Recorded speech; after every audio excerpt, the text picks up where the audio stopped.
I get countered when I say do high intensity interval training and sprint interval training and heavy resistance training, because these are the hallmarks we know that improve not only muscle function and metabolic health, but also brain health. And people are like, well, I don't want to do it.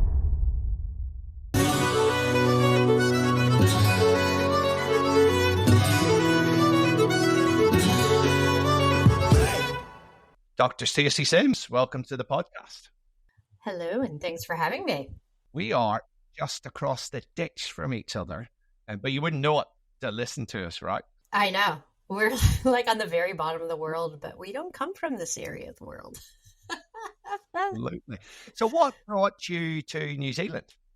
The first time around, so long ago, I was living in San Francisco and working, and a job came up, and I was like, yeah, I'm 26, single, no attachments. Why not?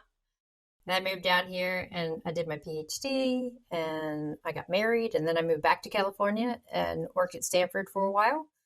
And then launched a company and closed it down. And then got to a point where I was like, not quite sure. My husband really wanted to move back because he's from here. Ah, there we go. I was wondering why you came back. So we moved back. Yep. And so you are at AUT, you're an adjunct prof at AUT with a good mate of mine who the listeners will be very familiar with, Professor Grant Schofield, because he's been on my podcast probably 5 times now, maybe. All right. Nice. Yes. I know Grant. He's very cool. Very cool. So let's just tell our listeners a little bit about your background. So obviously we talked about the back and forth, but talk about your kind of career to this point. It has not been a smooth sailing path. When I was 18, I wouldn't tell you what I was doing when I was 19. So I've just taken opportunities because I look at it as the sliding doors phenomenon, right? If you go through it, right, and you're like, I wish I had done X, Y, Z, then you should probably do the X, Y, Z because you can always come back to where you are. So that's kind of how I viewed things. So my career has been a little bit interesting where I started as an athlete and in academia, exercise physiology. I worked outside of the academic scope, worked for an obesity surgeon as an exercise physiologist for a while. Yep. And then I worked cardiac rehab for a while, then got back into more of the academic and sport focus. So that's kind of like how I did my PhD and all that kind of stuff, being an elite athlete, wanting to answer questions. Then when I got to Stanford, I started as an exercise physiologist in the human performance lab, but then moved over to do a postdoc in the Prevention Research Center with Marcia Stefanik, who is known for being the PI for the Women's Health Initiative. But I had one hand in that database and the other in human biology and human performance, so meshing those two worlds together. So this is why all the conversation about menopause and exercise, I'm like, why do people not know this? I've been looking at this for like 15 years. So the driver really has been, as an athlete, wanting to understand answers to a lot of the questions that I had as a competitive athlete, and now wanting to know the answers for my friends who have been Olympians and now are coaches, and as well as, getting older in the aging population. How do we keep thriving as we get older instead of being told that we've aged out? So it's all been in this drive of what is human performance? How do we optimize it? And at the same time, having the availability to go to the lab or work with other populations to see how we can merge the two ideas together or not. So that's how I've kind of looked at my career across the different waves. Very cool. And in the last few years, you kind of have exploded onto the scene in terms of getting out to the masses, which is quite cool. And particularly with your research on the sex differences, which we are going to come back to. But I love what you have right on the front of your website. Women are not small men. Yeah. I first realized that, 15 years ago doing my nutrition masters, and we looked at a study. It was around sleeping tablets and how all the research had been done on men, and then when they studied women in sleeping tablets, they metabolized them completely differently and often end up with a massive fog that lasts halfway through the next day. So tell us just so our listeners understand, why historically has the vast majority of the research been done on men, and particularly college-age men? Yeah, so I like to explain it as if we look historically what has gone on with regards to modern medicine. It was started by men and men in the room because historically women have been thought to have smaller brains, be delicate, not as smart, all of these things. Even I'm a fan of Darwin, but I'm not a fan of the fact that he put out there that women have smaller brains, so are therefore, Did he? yeah, so therefore are not as intelligent as men. So I was like, Wow. what? Yeah. So historically, we look at how research has been designed, right? And so it's been designed and methodology has been kind of evolved by who has been in the room. And if we think about it, men have been in the room. And so the studies have been very well designed and thought as through the view of a male lens. Like, how does the male body work?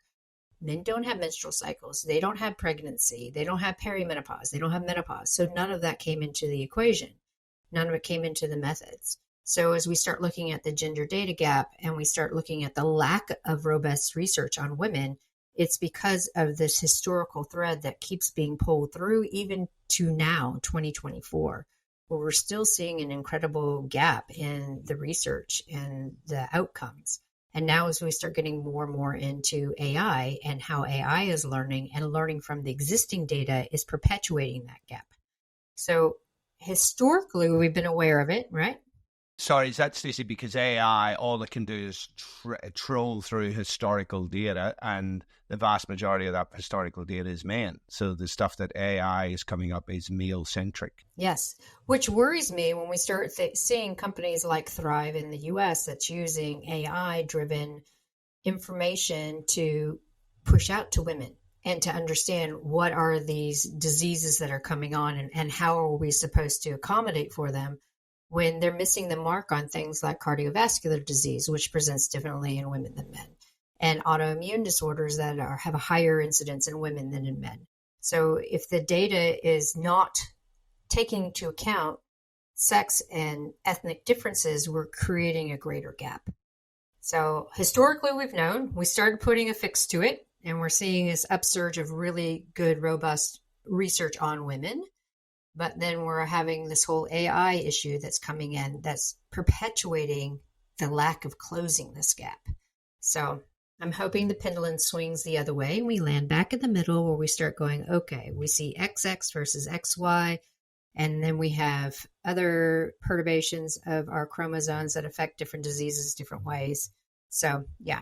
And then, as you said, there's the racial differences as well. Absolutely. Because I know that there are a fair few differences when it comes to particularly to metabolic disorders. Yes. So yeah, that's a very interesting indeed. Okay, let's get on to the major topic of today, which is all about exercise. Yeah. Given that you are a bit of an exercise guru. And I think a good conversation starter would be a 2015 paper that I'm sure you will have read, that says exercise attenuates all the major hallmarks of aging, right? And back just before then, there was a paper released about the major hallmarks of aging, and then there were 9. I think a paper last year added another 2, but exercise basically attenuates, and for the non-academic people, reduces or counteracts all of those 9 major hallmarks of aging. And the latest 2 that came out, it also has positive effects on those as well, right? Why has exercise got such a broad scope when it comes to these different ways that the body ages? Because exercise is a stress. And the way the body responds to stress is to learn that stress and overcome it and put in different mechanisms to survive. So if we're thinking about using exercise as a means to attenuate cognitive decline or cardiovascular risk factors, or look at DNA and telomere length, right? So if we're adding different intensities or different modes of activity, it's creating different stresses, not only on a whole systems level, but on that cellular level. Body has to understand what is oxidative stress, what is some of the feedback mechanisms. How do we increase our MCT1s versus our MCT4s for lactate transport? So there's all of these things that respond to intensity, duration. We look at resistance training versus aerobic. All of those encounter and create a different stress on the body. And the body in itself is not like this linear algorithm that's like, oh, you walk 3 times a week, so we're going to allow you to walk 3 times a week. It's like, oh, okay, you walk hills 3 times a week. We want to overcome that and develop more bone density and more muscle mass. So when you go out again, your heart rate doesn't go up as high. So it's one of those things that people I don't really think about understanding, because we've been put in this sedentary box and we have major pharma that's like, here, take this, take this, take this. When we back it down and look at how exercise creates this perturbation to the systems and creates a catabolic response while we're exercising, creates these oxidative responses, creates this incredible blood flow diversion from our main central organs while we're exercising. And in response, the body's like, wait, I need to be able to overcome this and survive. So it puts in that adaptive response. And this is how we get fitter. Yeah. And I will often say to people, I've spoken to thousands of people about exercise over the years.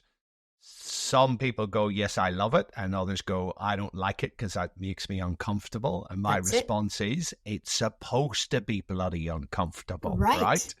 Right. And this is the thing. I get countered when I say, do high intensity interval training and sprint interval training and heavy resistance training, because these are the hallmarks we know that improve not only muscle function and metabolic health, but also brain health.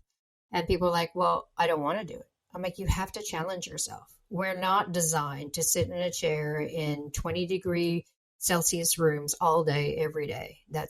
The body is just not going to adapt. What it's going to do is become complacent, and it's not going to respond to stress.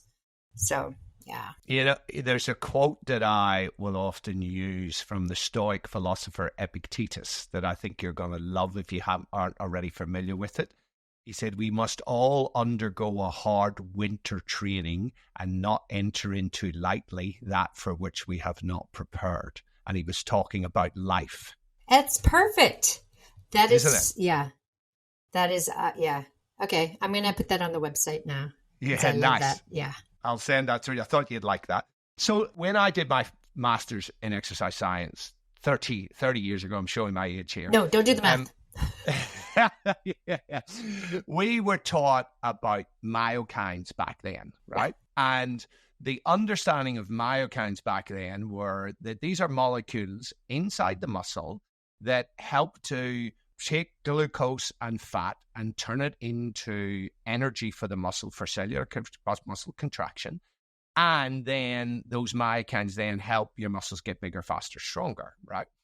And we know that that is still true. That is absolutely true. But we now know that these myokines get outside of our muscle and into circulation. And I describe it as just widespread magic that happens throughout the body and the brain. So take our listeners through myokines. Just give us the 10,000 foot view of myokines, and then feel free to dive in wherever you want to. Yeah, I explained it to my daughter the other day. There are soldiers. So when your muscle is under stress, right, you have the soldiers that come and go, what's going on? I want to protect it. I can't protect it right here. I have to also go out and tell the bigger system that something is going on. So the soldiers, the myokines, are trying to protect the muscle fibers by creating a feedback mechanism to not completely destroy any of the cellular components within the muscle, so it can still function when the stress is gone. But they also come out because they're like, wait a second, I need more fuel. So I need to go find the bigger system and say, I need to bring some more fuel in. So it'll find like visceral fat and say, hey, yeah. We don't need fat to be stored there. We need it to be deesterified and released so we can bring it to the mitochondria. So you have this feedback mechanism that's telling the liver not to take esterified fatty acids and store it as visceral fat. We have things that the brain requires. So we look at lactate and intensity of lactate production. Most people think that lactate is a metabolic waste product, but we know that it's not, right? See, the brain is a lactate producer at rest, and it's a lactate user and uptaker, I guess is the best way to put it, during exercise. So the myokines are like, okay, let's stimulate 11% more uptake into the brain of lactate. So we have to stimulate some more of the MCT1s and 4s. So let's get those going. So we have these little soldiers that are really messengers that affect every system of the body when you're exercising to create an adaptive response that we want. We want to have better muscle function. We want to have better translocation of those little GLUT4 proteins that open up the cell to bring more carbohydrate and glucose in to be stored. We want to have the liver understand that we don't want to circulate all these esterified fatty acids to be stored as that deep abdominal fat. We want to be able to convert it and use it and store it within the muscle. So we have all these feedback mechanisms that come, and they're so incredibly important because they really are only released when we are looking at exercise and the muscle function that occurs during exercise. We see that high intensity exercise increases more of the myokines that are responsible for discussing with the brain, lactate uptake.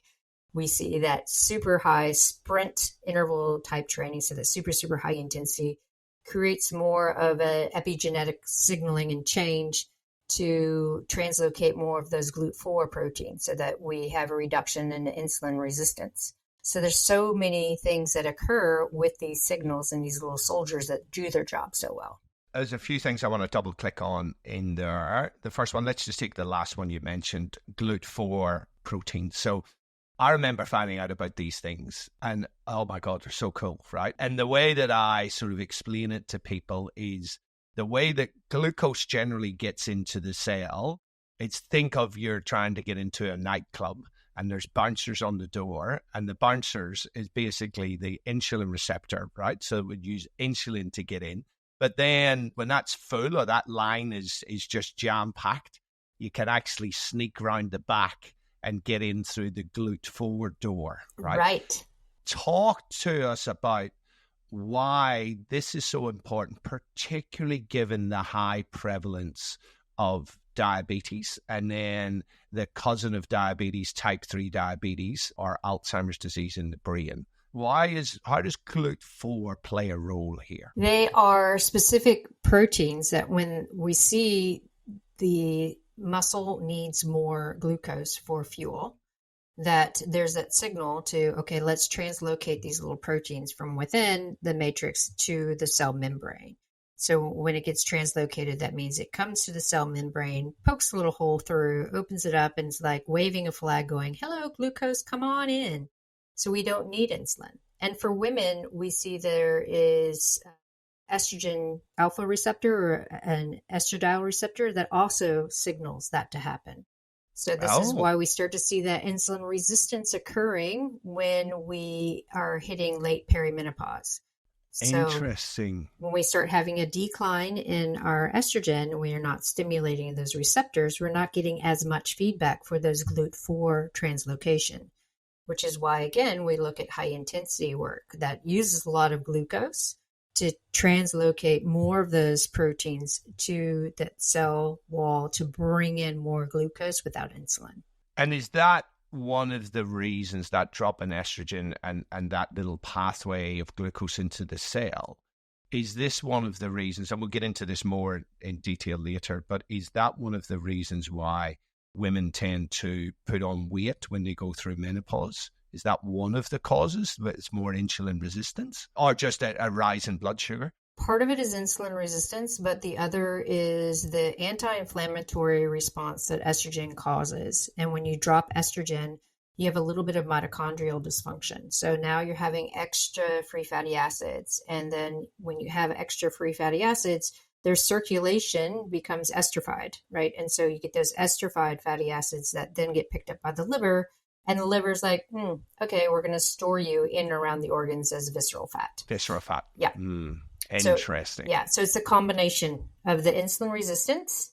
So you're not getting as much glucose in, so you're not able to utilize free fatty acids because you need glucose in order to make the mitochondria go, oh yeah, okay, I need to bring in more free fatty acids. So it's kind of a block. You're not getting the glucose in because of insulin resistance. You're getting more free fatty acids circulating, which then get switched over to esterified fatty acids, and then you get this cascade effect of insulin resistance, visceral fat. So we can change that through exercise. And is this one of the reasons why that when women go through menopause, their cardiovascular risk starts to normalize towards men? Yes. Yes. We see a significant shift in the lipid profile for women who are late perimenopause, where there's an increase in our LDL, decrease in HDL, some changes in triglycerides, but we're seeing a negative change in our cholesterol and our blood lipids. Part of it is that whole issue that I was talking about with the free fatty acids and esterified fats and that kind of stuff, and insulin resistance.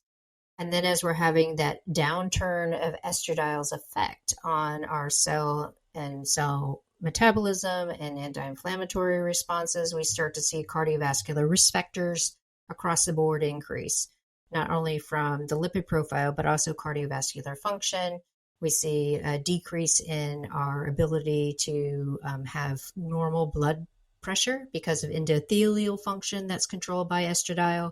So there's a cascade effect that estrogen, and to the extent their different receptors, have with regards to cardiovascular health and metabolic health. But again, interesting. We can look at exercise. Yes, and we will come back on that in terms of exercise as an intervention. Yeah.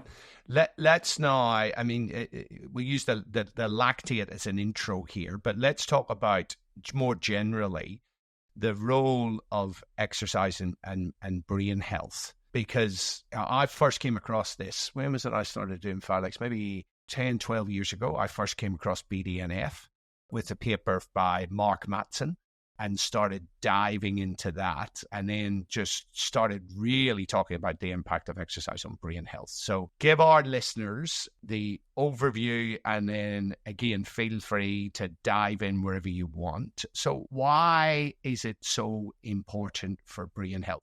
Actually, let me reverse. I remember a quote by Professor Frank Booth. The human genome has not changed in over 45,000 years, and the current human genome requires and expects us to be highly physically active for normal functioning, right? And I often say, nowhere is that statement more true than in the human brain. So why is our brain so dependent upon physical activity for normal function? And then we can talk about optimal function. Yeah. So, I mean, the neuroplasticity is a big thing that keeps coming up in longevity. So what does that mean? It means the brain changes with different stressors, right? So we're thinking about if we sit down all day and we're at the computer screen, or maybe we do some Sudoku or Wordle or whatever it is, because we heard that improves brain health. It only keeps it within the confines of a small little box. There's no real stress on it. When we look at exercise, because exercise is such a strong stress with blood flow diversion, right? So we have to find adequate and optimal blood flow to keep the brain going, as well as muscle metabolism and function. So we're seeing a little bit of heated blood, of course. So the hypothalamus is reading it as an increase in core temperature. And the brain is like, how do I deal with this? Okay, well, we have to find other pathways to improve sweating. We have to find greater capacity for increasing vasodilation. So it becomes very active in how am I going to survive this increase in heat? So you're getting this feedback to increase thermoregulatory aspects. Not only that, we're having a lot of blood flow diversion from the gut, which affects gut microbiome, right? And we're seeing that when we have that hypoxia and blood flow diversion, we increase our anaerobes. So we're seeing an increase in our anaerobic bacteria, and we see more of the bacteria associated with positive health outcomes, lean mass, and increased serotonin and BDNF when we have more of those anaerobes, right? So with that blood flow diversion away from the gut, and we have that hypoxia, we're getting the growth and stimulus of the bacteria that's responsible for increased BDNF. So and are these anaerobes just in the gut? For the most part, yes, in the deep colon. So it's not in the upper gut, it's in the lower gut. And then we also see the lactate aspect, right? So as I was saying earlier, when we're doing intensity or even steady state with some lactate production, because it does happen, we're seeing the brain using its preferred fuel. So if people go, oh, glucose metabolism, it's essential for brain health. That's why the big ketogenic diet thing came out a while ago. But now we're learning more and more about how lactate is necessary for glial cell conversation. So these are our neurons' ability to have conversation. Not only does lactate improve that, but lactate also stimulates BDNF production. So when we're looking at exercise, there's so many different feedback mechanisms that create the fertilizer for the brain. So BDNF is responsible for increasing the volume in the tissue of the brain.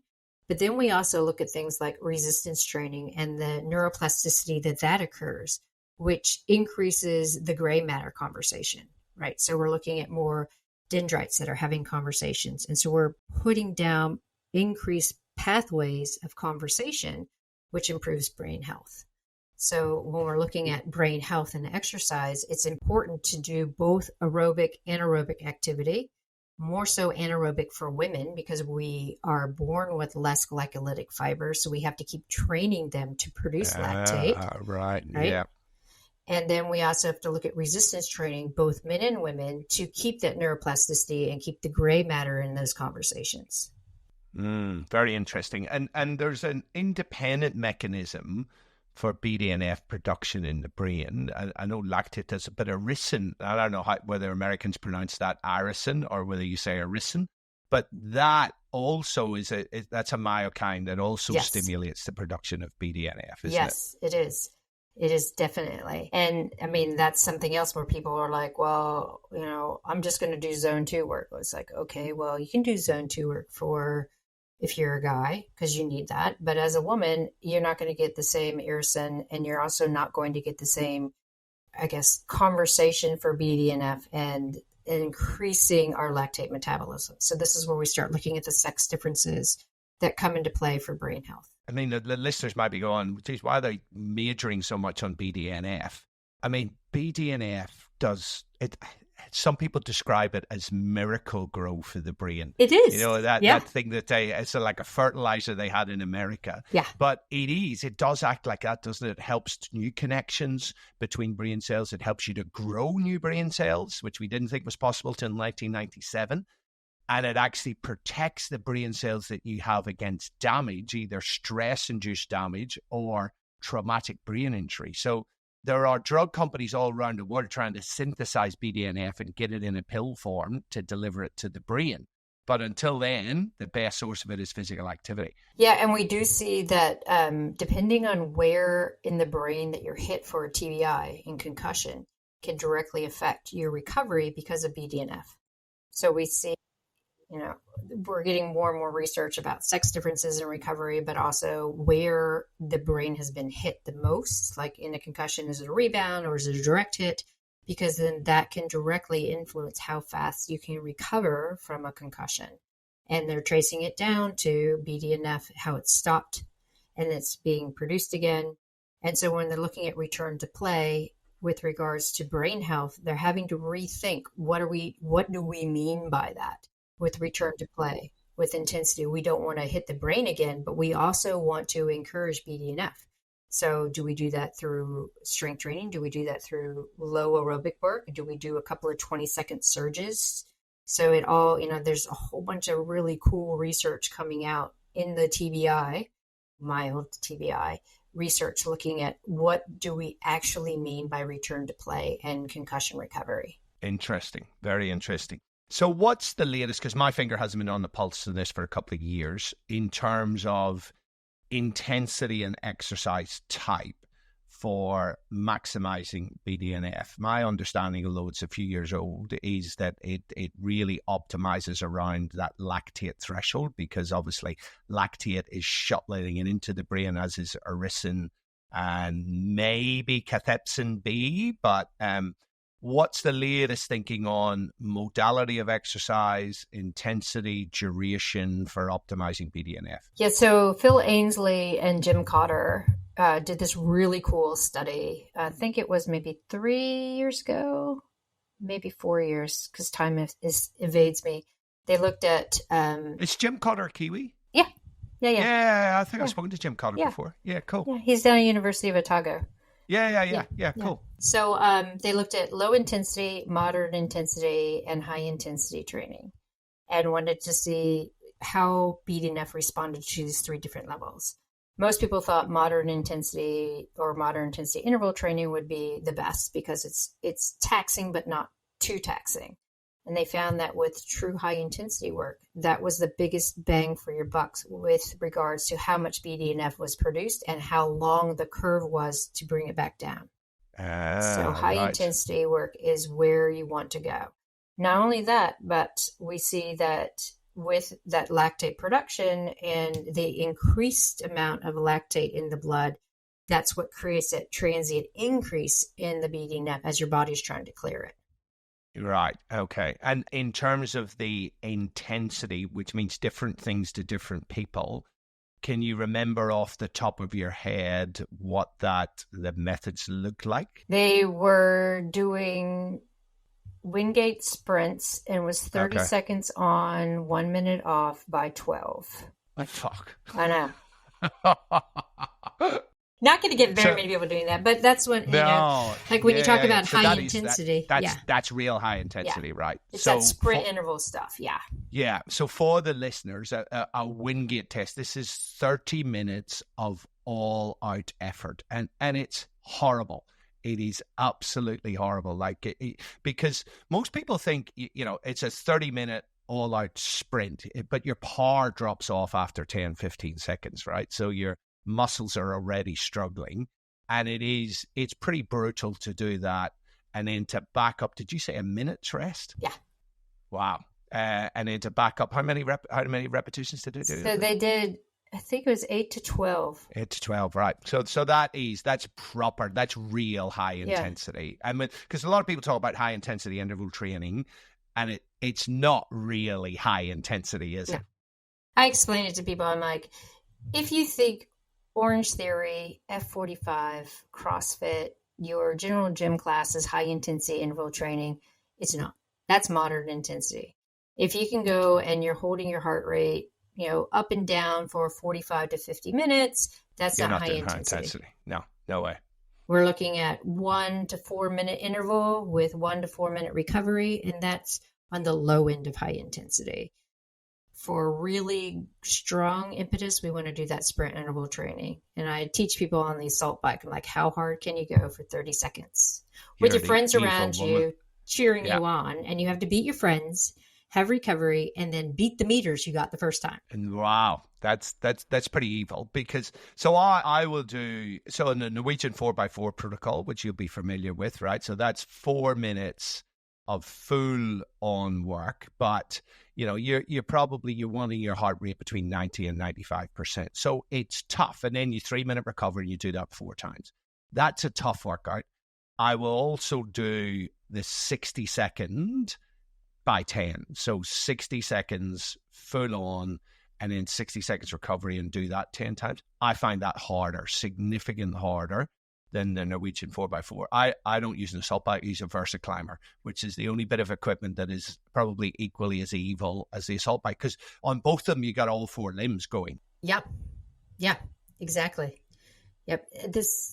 I'd say, cross-country skiing would mimic it, but I was like, there isn't an erg except the old-fashioned Nordic track. No, there's that's not there anymore. That's right. Yeah.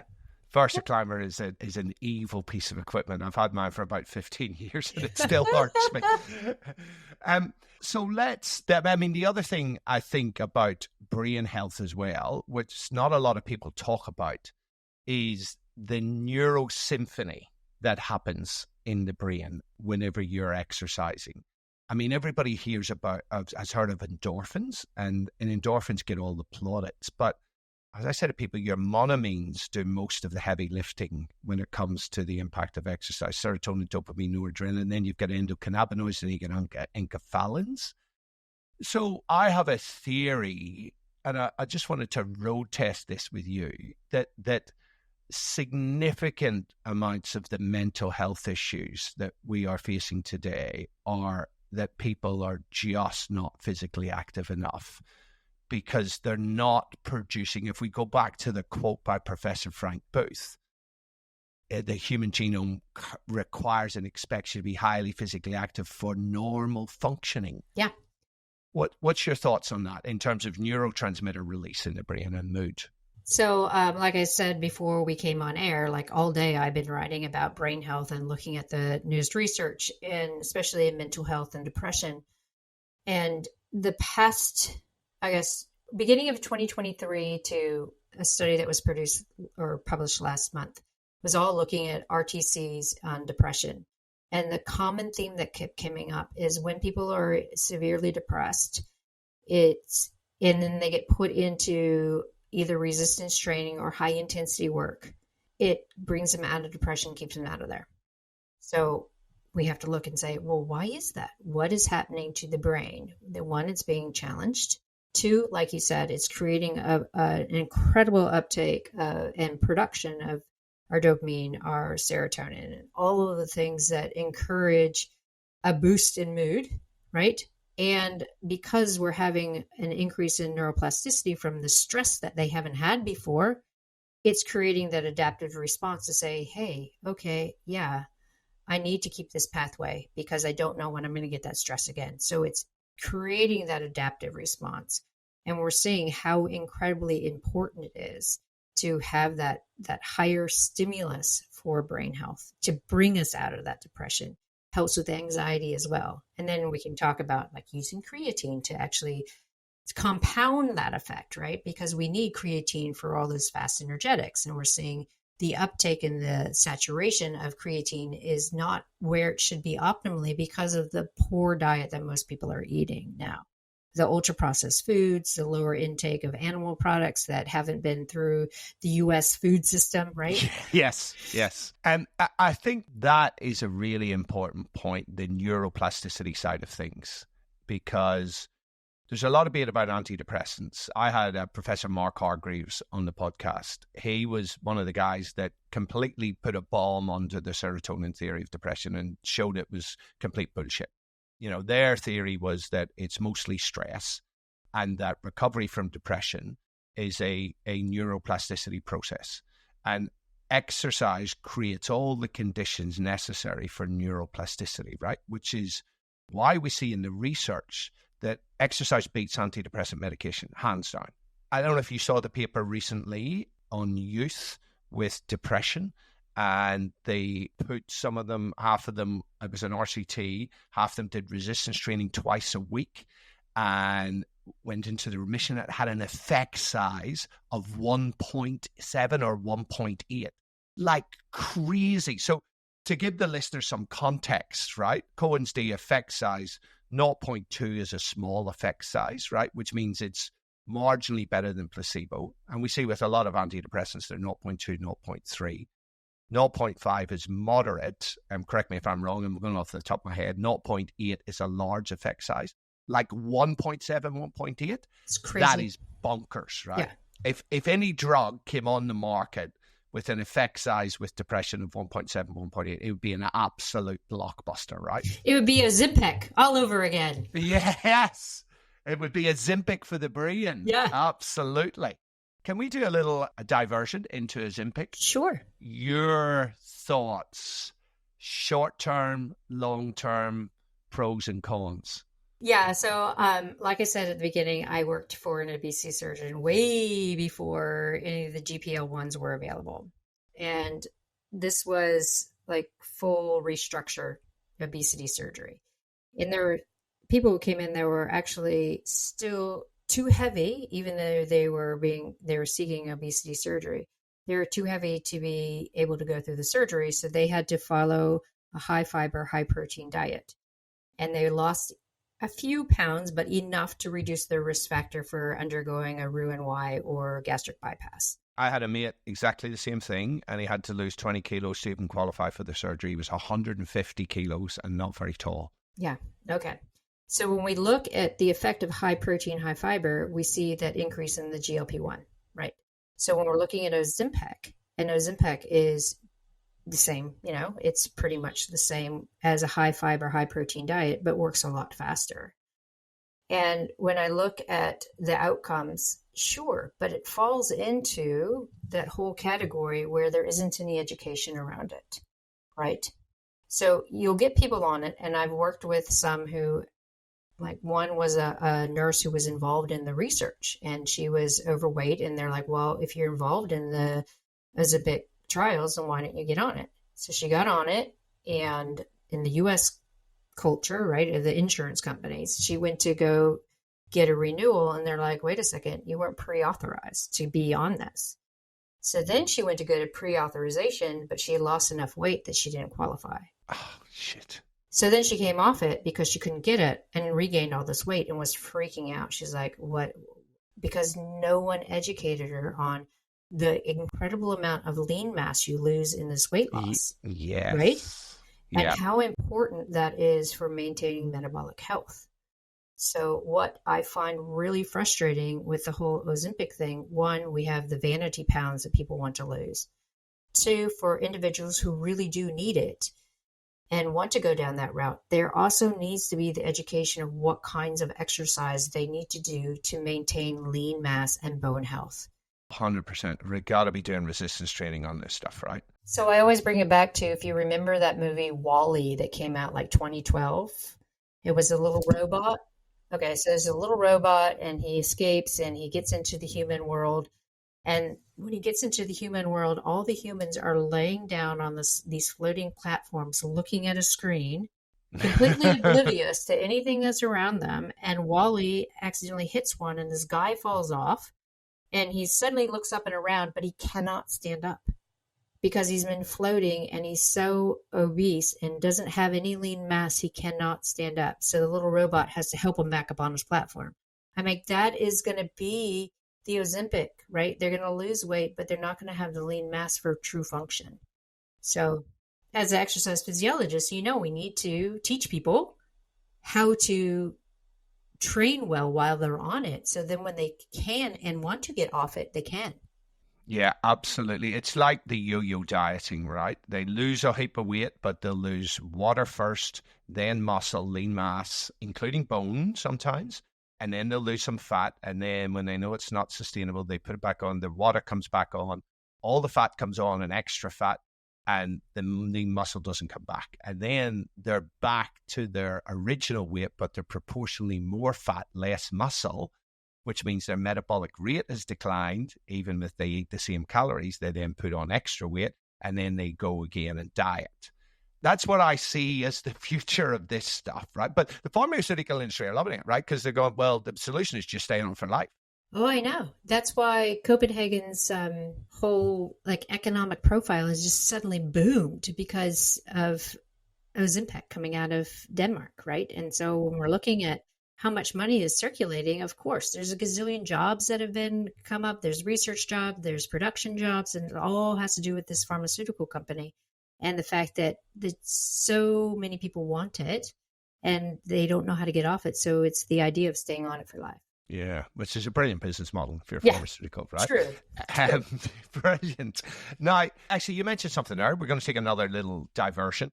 Sarcopenia and osteosarcopenia, so loss of bone, and sarcopenia is loss of muscle. I did a podcast the other day. I was just discussing a research paper. I had 2 research papers on sarcopenia, right? Which traditionally, so for the lay people, that's a loss of muscle where it starts to impact your functional ability. And we typically thought of it as a geriatric disease, right? It kicks in 65. And I read this research paper and it was like 7% of people in their 40s had sarcopenia. And then another one just came out that they reckon at least 1 in 10 youths have got sarcopenia. I nearly fell off my freaking chair. Like, the future for these people is pretty disastrous, right? Can you just talk our listeners through the impact of that, of getting sarcopenia early, even in your 40s, but then what's the future look like if you have sarcopenia in your teens? Yeah. Well, I'll start at the end and work my way back. We know that muscle and leg strength is directly correlated to cognition in older age. And they're saying that with... This is grip strength, right? Yeah, and grip strength. Yep. Yeah. And it has to do with muscle function, really, right? The more muscle function you have, or the more muscle you have, the stronger you are and the better metabolism you have. And again, it feeds forward to brain health. So we're looking at teens, and we used to call them skinny fat, right? But now we have to say sarcopenic. It's still the same thing, where on the outside you look nice and thin, but on the Yeah. inside you have the profile of a very sick, metabolically sick and obese person. Yeah. I think about the lack of quality of life because we're going to start seeing increased cognitive decline at an earlier stage. We're going to see an increase in all of our metabolic burden diseases on the public healthcare systems, depending on where you are, insurance company or not. Lack of funding. We're going to see an increased uptake of more drugs to More improve. drugs, and then more drugs for the secondary side effects of the Right. primary drugs. Right, exactly. All of the things. This is cascade that is starting earlier and earlier. And I'm like, well, maybe it's Mother Nature coming in and going to kill us off, right? Because we're killing the planet. But in all regards, it's like humanity is not being stressed in the way that it needs to be.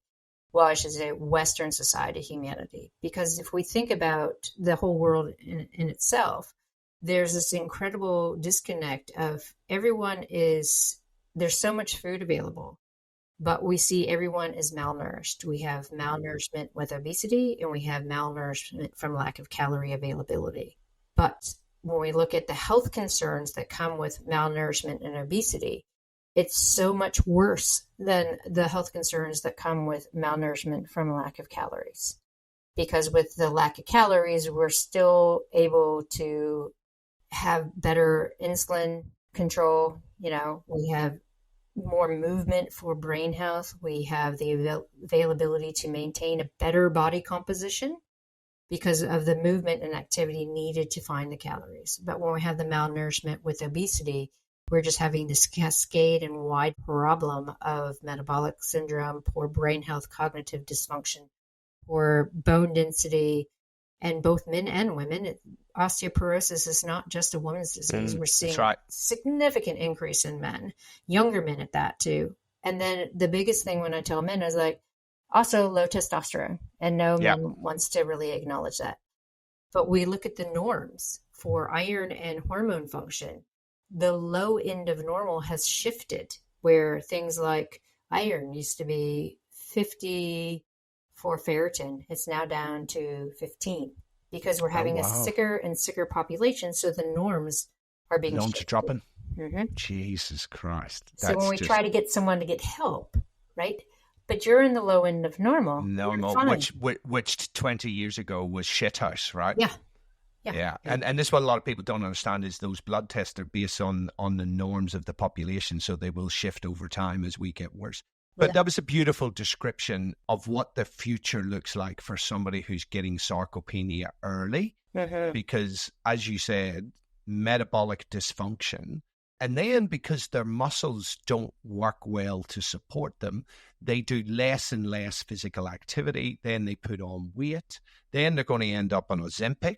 Right. And then, the whole thing gets worse. And Jesus Christ, if you're on Ozempic in your 20s, oh my God, the future does not look bright. Right. It really doesn't. And I don't think we can. Actually, one other thing, I read a research paper just today that 50% of autism spectrum disorder is attributable to maternal obesity during pregnancy. 50%. And it's something like 30% of ADHD, right? I believe is attributable to obesity during pregnancy. And so, this is it's that cascade that you talked about, right? There's unintended consequences, freaking left, right, and center, isn't there? Yeah. I was doing a pregnancy lecture when I was pregnant, so a while ago. I was showing the research that was coming out then about how you shouldn't be afraid to exercise even at a higher intensity because of the blood flow diversion that occurs at the uterus and the placenta. Because when you stop exercising, it's a signal to increase the vascularization of the placenta, which improves the metabolic function to and from the womb, which increases the baby's health status as it's growing and developing, and also causes genetic change or expression, the epigenetic expression to more of a lean childhood into lean adults. So wow, there you exercise go. good for the mom as she is pregnant to help with preeclampsia and, not gaining a lot of weight and mental stability and all of the things that we want exercise for. But we need to disseminate it down that exercise stress is incredibly beneficial for the developing fetus with regards to after it's born and how it progresses through life. Awesome. Just so as that some people may have just kind of missed that with the terminology. So for the listeners, so genetic changes obviously are to do with your genes, but then the epigenome sits above the genes. I like to describe it as genes are the hardware, epigenome's the software that tells the genes how to operate. And we know from way back the Dutch hunger study in was it the First World War, the Second World War, that the physical health state of the parents then sends signals to the genes of that unborn fetus that then continue to express through life and can massively affect their health trajectory through life. So that whole thing, and I think there's two sides of the coin there, is that being obese is creating epigenetic changes that predispose not just for poor metabolic health, but now also autism spectrum disorder, ADHD. But the flip side of that, if you're exercising regularly, you're then sending signals to that fetus for its genes to operate in a way that it will be healthier throughout its life. Yes, more stress resilient.